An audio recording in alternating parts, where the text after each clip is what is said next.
People want those capitalist results, but they want this socialist effort. And that's the problem. Look, everybody wants choices. Everybody wants freedom. Everybody wants this wealth that's out here. But some people are out here demanding socialism while in a capitalist society. And on this video, I want to talk about why that mindset is problematic. Now, this video is probably going to ruffle some feathers, and I realize that. But I think this is an important money topic that we should be having. We need to address this thing because a lot of people are pushing and getting behind socialism, not realizing that while no system is perfect, socialism may not be the way you want to go. Now, before we go further, I want to address socialism and capitalism, what they mean, the true definitions of them, because I think a lot of people really get this thing wrong. They just hate the system of capitalism because they're not winning in the system of capitalism, so they want something different, something else. But most people really don't know what capitalism is and what socialism is. And so I want to define them. Socialism is this, guys. This is the basic definition of socialism. It's a system, a political and economic system where the government, not you, but the government owns and controls businesses, owns and controls the land, owns and controls the money. And the goal in socialism is to spread the wealth, to spread everything out on the table, spread it all out so that everybody gets an equal slice of everything that's out here. No matter how much they contribute or how little they contribute, everybody gets about the same slice. Sounds fair, socialism on paper, until you realize that socialism kills innovation. It kills creativity. It destroys the notion of competition and destroys the notion of ownership, right? All the things that build wealth in a capitalist society, socialism destroys all that because it lays everything out on the table and says everybody gets their own slice. And it's all pretty much a fair or equal slice to each other. Not a perfect system at all. Now, the true definition of capitalism is a political and economic system where you can own the businesses and you can own the land and you can own and control the money and the ideas. The goal in capitalism is flat out profit, but not just profit for greed's sake, but it's also profit for growth, for opportunity, for innovation, right? For new ideas, someone to build, create, come up with, right? And competition is the norm. You want competition in a capitalist society. You compete, you own, and the better value you bring to the marketplace, the more you win. And in a capitalist society, the government stays out of the way as much as possible, or at least that's how true capitalism is supposed to work. Now, is it a perfect system? Not perfect at all. But that's the difference between the two. Now, we got to get those definitions out front because a lot of people get those definitions wrong and they don't really understand what it is. They just see everybody marching for socialism and they want to run to socialism, right? But it's a difference. It's a big difference. And the difference ultimately shows up in individual wealth. Now, you already know that I'm leaning towards capitalism. I like capitalism, right? I don't want socialism. I want capitalism. Now, if you love socialism over capitalism, fine, that's cool. I'm not mad at you for that opinion, but we can agree to disagree and still respect and like each other. Now, I want to talk about why I think capitalism is better than socialism. First, I live in a capitalist society.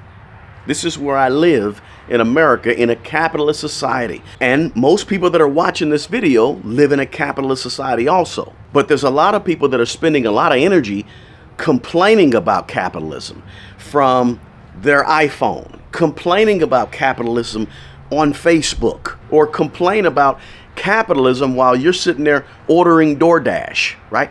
Somebody had to create DoorDash. Some human, one person had to create Facebook. Somebody had to create YouTube that you're watching right here. They did it in a capitalist society, right? They didn't create these things under socialism. Right? Now, I'm not saying they did it because of capitalists, but guess what? The people who created the things that we use every day here in America or in most countries in the world were created under a form of capitalism. And just imagine if there was no capitalism on the earth and every country was socialist. Guess what would happen? We wouldn't have YouTube. We wouldn't have some of the things that we use every day. You couldn't go down to Target. You couldn't go over to Walmart. You couldn't make a run over to that restaurant or this restaurant. You couldn't go down and buy your clothes from this store or this store, or have the choice to do it if it wasn't for a capitalist society that produced it, right? If you're watching this video, you're probably in the game of capitalism, whether you like it or not. Here's what capitalism does. Capitalism rewards ownership. And that's the part that most people forget, ignore, don't pay attention to. Capitalism rewards the risk you take by ownership, or the risk you take by starting a business. Capitalism is going to reward that, right? And if you don't own capital, you just labor in a capitalist society. And listen, in capitalist society, what gets replaced first, the owner or the labor? It's the labor that gets replaced first, right? It's always the labor. Most people are the laborers. So most people feel the brunt of capitalism because they're not playing capitalism with capital. And this is what we talk about on this channel all the time. You got to have ownership. You got to have something. You got to build assets. And when you have assets, you are the owner of those assets. And that puts you in the game of capitalism on the right side. Most people are playing capitalism as laborers. And when you play capitalism as laborers, you're going to be mad. You're going to be angry. You're going to be upset. You're going to see some disparities and things you don't like, right? As I look out right now and I'm, on social media, or you're watching TV or whatever you do, there's this anti-capitalist energy that is really, really loud right now. And this energy that's loud right now against capitalism, it's not a wealth building energy, right? But here's my thing. If you're going to tear down capitalism, what are we going to replace it with to make it better? What are we replacing the system of capitalism with to make it better? It can't really be socialism, right? Because socialism is not necessarily proven to be a better system than capitalism. So what are we replacing it with? If we're tearing down capitalism, what's the solution? In my opinion, capitalism equals opportunity with some risk, where socialism equals security. But you got your limits. You lose something. You lose your freedoms in a socialist society, in my opinion, right? Because really, free ain't free. You think it might be free. It ain't free. You're losing your freedoms for that security that you may think you're getting in a socialist society. You're losing freedom. And you think that, oh, now I get free stuff, but it comes with a cost. It comes at a price. Even though it looks free and everybody's getting the same slice on the table called socialism, it's costing you something, and it's costing you your freedom, and you don't even know it. Guys, if you're getting anything out of this video, do me a favor and smash that like button below. Also, please share this video with your friends, your family, and your network of people. And don't forget to drop that comment below. I want to hear from you. And if you're not a subscriber to this channel, please consider subscribing to my channel. Now, let's get back to the video. Right? You got to decide, do I want ownership or the ability to have ownership, or do I want to be given everything? Handouts. Let me have it. I'll take it. I don't have to work hard for it. I'm just breathing, so I deserve it. Give it to me. Socialist society. Let me say it like this. Listen, you'll never be what you hate. If you hate capitalism, you'll never master capitalism, right? You'll never win in a system like capitalism that you resent. You can't get wealthy in a game that you're in, but you refuse to participate in. You ain't gonna get wealthy that way, right? You're not gonna ever be good at something that you don't like, good at something you hate, right? You hate business, you'll never build one. You hate money, you'll never have a whole lot of it. You hate being sold to, you'll never be a good salesman or good saleswoman. It won't happen. You hate capitalism, you'll never win in the game of capitalism, ever. Because hate blinds you to strategy. You can't see the strategy or the ways to win because you hate it so much, right? Bitterness don't build. So if you spend your days hating capitalism, but you still want wealth and you still want freedom and you still want ownership, You're at a war with your own self and your own brain. Look, I'm not saying that you have to worship capitalism. Capitalism has its drawbacks, has its issues too. It's not a perfect system, but you got to respect the game of capitalism and get you some capital if you really want to play this game right. And some of you might be saying, look, capitalism is unfair. It's unfair to the people who don't have anything. It's unfair to the people who are born with nothing, right? You may be saying it's unfair, but look, life is unfair. It really is. If you sit and think about life, life is unfair, right? Wealth isn't guaranteed to anybody. You could be, your family could have a whole lot of money and you could be born into that family with a whole lot of money. You're not guaranteed to have that money by the time you're 15 or 25 years old. There's no guarantees, right? The only guarantee in capitalism is the opportunity to build, the opportunity to actually own, the opportunity to actually create a business. The opportunity is there in a capitalist society, right? But listen, you can go back 10, 15, 20,000 years of recorded history on this planet, and 99% of that time, people were not granted the ability to build wealth. In the history of the known planet, most people never had the opportunities that capitalism gives you, right? The chance to build wealth was not there 3,000 years ago to a person born as a peasant or as a worker in Egypt, right? Or in West Africa or in Southern Europe, right? You didn't have the opportunity to build wealth. Right? This is pretty new in the whole scheme of the world. Capitalism is. But people, all the time I hear people say this: I want equality. I want to have equality. We need equality. Well, listen, equality has really never existed on the planet ever. In the history of the world, equality has never been there. It's not there today. If you can tell me anywhere on the planet where there's equality, it doesn't really work like that. That's not how life works. Life is not equal, right?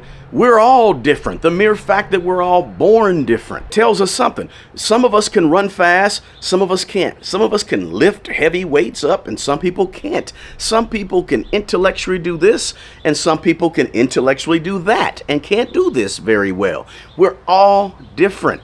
And guess what? Being different is okay, right? The unequal playing field is not ideal. It's not the greatest thing in the world, but guess what? It's not all bad because it's how we are naturally, right? Some people can look at a machine and take it apart and break it down and put it right back together again. Some people can't do that.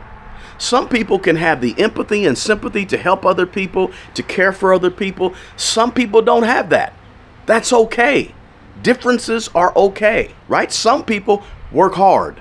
Some people don't want to work hard.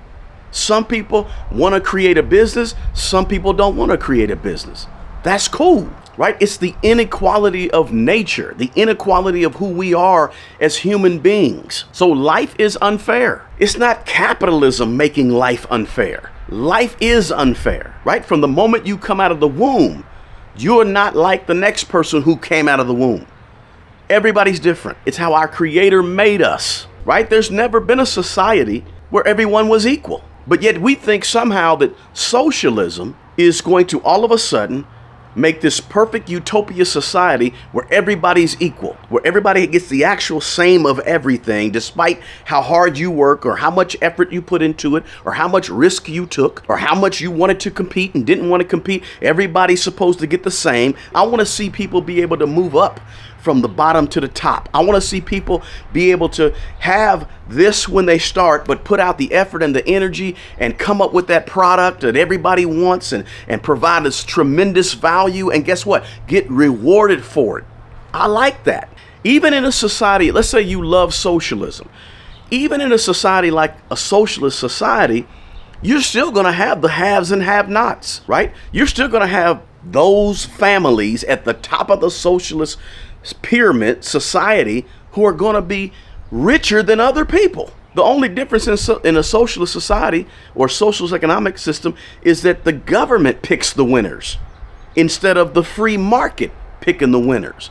See, in capitalism, the market should dictate how much money you can receive for your for your cell phone that you want to settle. The market decides. You put it out there to the market, you advertise and you market it, and guess what? The market decides we want your cell phone over that cell phone. And guess what happens? The market makes that decision. And if you want to improve your bottom line profit and what you can deliver, you deliver a better product than that other person you're competing with on cell phones that you want to give to society.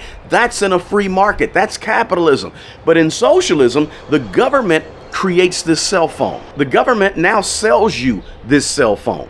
And you don't have the freedom to create your own cell phone and sell it. And you don't have the freedom to choose which cell phone you want to use or purchase. You don't have that freedom in a socialist society because the government's going to decide everything. Right? You don't have the difference between Walmart, Target, and Kohl's to go to. The government's going to have the government store and you go to that store that the government decides in a socialist society. The big illusion of socialism is equality. Equality still don't happen in a socialist society. Think about, let me just give you some examples of some socialist societies right now, socialist economies right now on the earth, where the government plays the dominant role and owns and heavily regulates key sectors, right? You're talking about education, energy, housing, all that is government controlled, government owned, right? You look at Venezuela. Once they had a whole bunch of, they still have a whole lot of oil reserves in Venezuela. But the government in Venezuela has pretty much nationalized and socialized electricity, food, healthcare, and they're struggling. Hyperinflation is big down there in Venezuela. Now, I'm not no Venezuela expert, so I don't want to get all into their society, but I know there's poverty in Venezuela. There's mass people leaving Venezuela. Inflation issues in Venezuela. Many of the immigrants coming to America in the last 4 or 5 years are from in Venezuela. I think the biggest country that had immigrants coming to America in the last 4 or 5 years was Mexico. The second most immigrants were coming from Venezuela, which has a big thread of socialism throughout their government. So people are fleeing a socialist type country, Venezuela. People are leaving there. Why is that? Another one, Cuba. And I know Cuba's had a lot of problems for the last 60, 70 years, but Cuba is a socialist type society. Have you been to Cuba lately, right? In Cuba, the state owns and controls education, healthcare, housing, media, whatever. They own it. The government does. So what is the result? What do we, I know Cuba has had a lot of embargoes and things, but listen, Cuba, free healthcare, but not the best medicine. Cuba, free schools, but not the best schools. Wages are low in Cuba. Side hustles and, the dark underground markets. Okay, cool. All that's going to, look, I haven't been to Cuba, so I don't want to bash Cuba. But what I'm saying is Cuba ain't no model society. People ain't knocking down the door to get to this socialist country called Cuba. Same thing with North Korea. Look, I would try to talk about North Korea because it's sort of a dictatorship / socialist society, but we don't even know much about North Korea because they won't even let the cameras in North Korea, right? Almost, right? But we do know that in North Korea, we do know that the government owns the land, the government owns the means of production, the government owns the housing and the jobs, and although the government owns everything in North Korea, I don't see people knocking down the doors to get to North Korea. If you want America to be socialist, then do you really want America to be like Cuba and to be like North Korea? Do you really want the zero freedom? Do you really want the lack of privacy that you get in North Korea? Do you really want to live in that type of society where the government has total control, right? We don't even know what North Korea really is like for the most part, right? Is that what you want in America? Do you want the government of America being so strong they can close down everything and shut down everything and do what they want with you whenever they want it? Do you not want the freedom that this is what you get when you have a socialist society that many people, not you, but many people are calling for or want? Or acting like they want, or protesting to have, or when you protest against capitalism, what are you protesting against? You protest against freedoms, right? Look, in North Korea, you obey the government or you disappear. Is that what you want in America? I'm just asking, right? We can go to China. We can talk about Vietnam. We can talk about all these other countries that have forms of socialism in place. And don't get me wrong, America has socialism here too. There's areas of America that are socialist as well. But every one of these countries that I'm talking about that have big pieces of the country that are socialism, every one of them proves the same thing. They all prove the same thing. You can try to have a society where the government controls the market, but you can't erase human nature. Over in North Korea, don't you realize that there are haves and have-nots in North Korea? There's still poor people in North Korea. There's still people who are very, very wealthy in North Korea, who have more than other people in North Korea. Or if you go to Cuba, there's still people in Cuba who are here and people who are here. Inequality doesn't leave in a socialist society. Human nature doesn't allow it. Socialism is not some great equalizer. It's not the equalizer everybody thinks. So you might as well, in a capitalist society, in my opinion, enjoy the freedoms and learn how to build in the capitalist society. Learning how to build in a society that gives you freedoms is better than not learning how to build and everybody is supposedly on the same playing field. In my opinion, I want the freedom that comes with the opportunities offered in a capitalist society. Now, when you talk about capitalist society, you're talking about free markets. You're talking about freedom to produce, individual economic freedoms to produce and create and build and start a business and grow a business, where you emphasize ownership and entrepreneurship, limited government input, limited government control. If you agree with this, let me know in the comment section below. If you agree with what I'm saying, let me know. And watch this. If you disagree with what I'm saying, let me know in the comment section below too. Because look, I'm not above learning something new. I'm not above looking at something from a different perspective. I'm not above that, right? So if you disagree or agree, drop me a comment and let me know. But let me continue here, because there's more I want to say about this topic. As I see capitalism, I see wealth and opportunity. But I'm not so blind to see the problems with capitalism. There's issues when it comes to capitalism, right? There's this inequality that just continues to grow and grow and grow in a way that looks worse and worse and worse. I get it.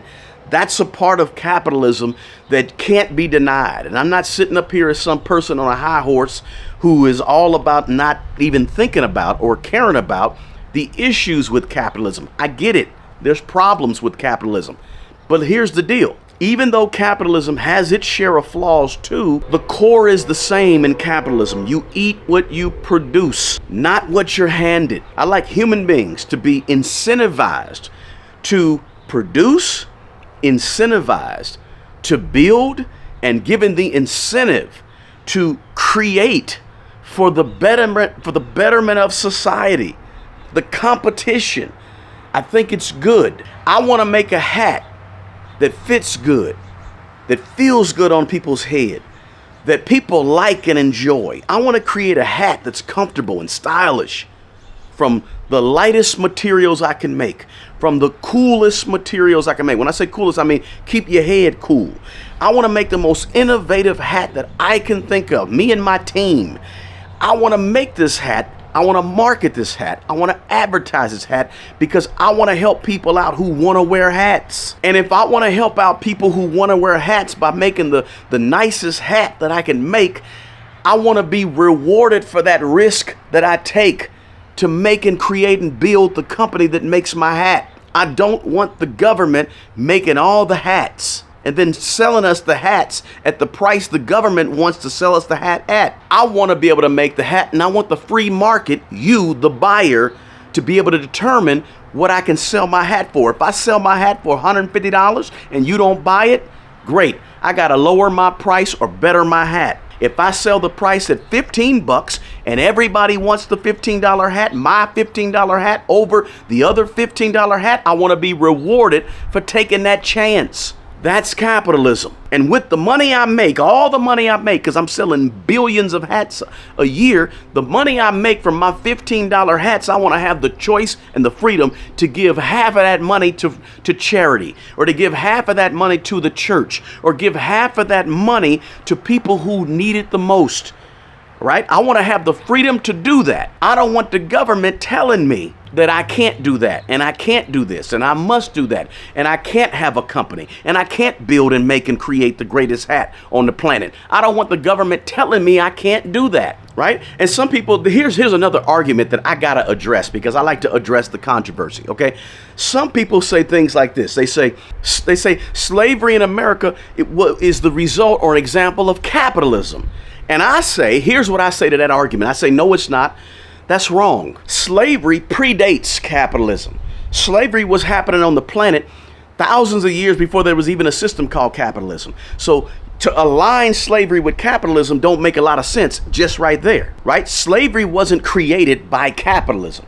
That's wrong. Slavery was around in ancient Egypt, ancient Greece, ancient parts of West Africa. It was around in the Roman times. Slavery has been here forever. Right? Slavery is a human evil. Slavery is not a capitalist innovation or a capitalist creation. Slavery is a violation of capitalism. Here's how. In real capitalism, nobody owns each other. In real capitalism, nobody owns one another. Slavery is not really even ownership. Slavery is really theft. You're stealing something. You're stealing somebody's freedom when you are participating in slavery, right? It steals a person's life, it steals a person's labor, and it steals their freedom. That's not capitalism.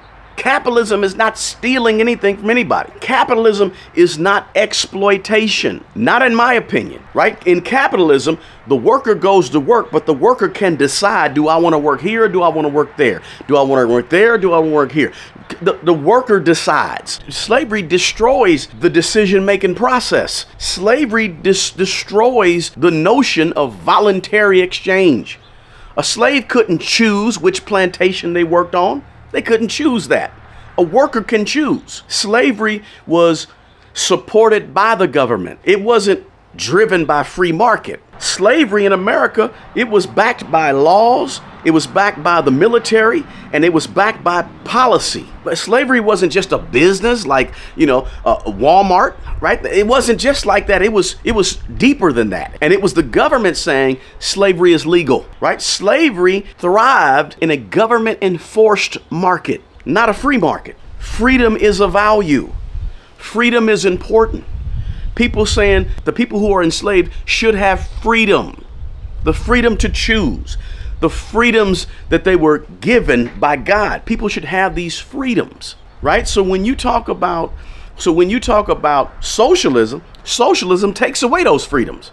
Capitalism gives you freedoms, right? The people who were fighting against slavery said we should have what? Liberty, freedom, choice, and human rights. Well, guess what? Capitalism says you should have human rights, freedom, choices. Same thing. Look, America already has its Social Security, its Medicare, public education, food stamps, right? Programs that help people who need the most help, which is a good thing. I'm not against any of those programs that are here to help people that need it. I want people to have safety nets. I'm cool with safety nets, but these things are safety nets. And they help people the way they should help people who may temporarily need the help. Look, I've got food stamps my first semester as a junior in college. When I went off to college, I got food stamps. That first year of being in college or being away from home on my own, I got food stamps to help me buy food. About $100. I think they gave me like $125 a month or something, right? This is back in like 1992.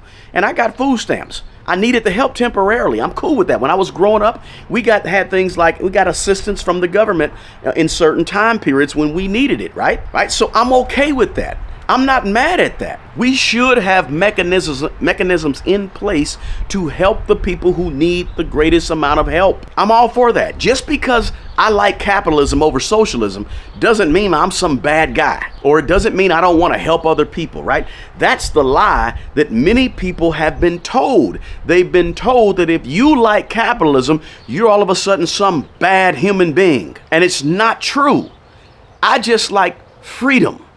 I like opportunity. I like competition.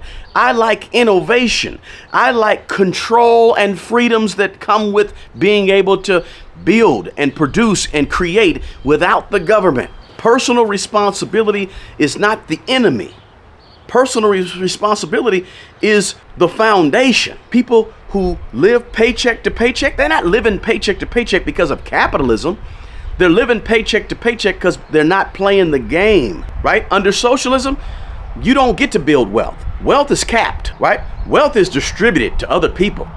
You can build all you want and be as innovative as you want and creative as you want, but you don't get to keep it. You got to spread it around. That's that's socialism, right? No generational wealth, no 10xing the amount of money you can make. Just pretty much in a social society, just trying to survive, right? When you live in a society that is socialist, more socialist, the government is there to protect the government. The government has to build and protect itself in order to maintain its sovereignty. And if it maintains its sovereignty, it means that, yes, we're going to take care of the people, but we're going to take care of government first. It's not necessarily a bad thing or a horrible thing, but it is what it is. And you got to realize that. The biggest problem is this, and I'm going to say it like this, and I hope I don't ruffle too many feathers with this statement. But look, the real problem is that people really want capitalist results with socialist effort. People want the results of freedom and innovation and creativity and money and wealth. People want those results, but they want socialist effort, where everybody gets a little bit of everything, even though they didn't put in the work to get more, even though they didn't take the risk to get more. But listen, you can't hustle for mediocrity and then turn around and expect some type of abundance, right? People really want all the benefits that come with a capitalist society, but they want it with the minimal effort. They want it without working hard, without taking the risk, without competing with other people, without the creativity and building and the hustle it takes to get there. Look, I don't know any hardworking entrepreneurial builders, producers, and creators and risk takers who want to live in a socialist society. Now, there may be a few out there, right? You could probably name some, but I don't know any, right? The only reason that you can even begin to complain about capitalism is because you live in a capitalist society, right? Capitalism gives you the platform and the freedom to have those public complaints that you have about capitalism. Try going over to North Korea and talking about, in a bad way, the North Korean government. It ain't gonna happen, right? Listen,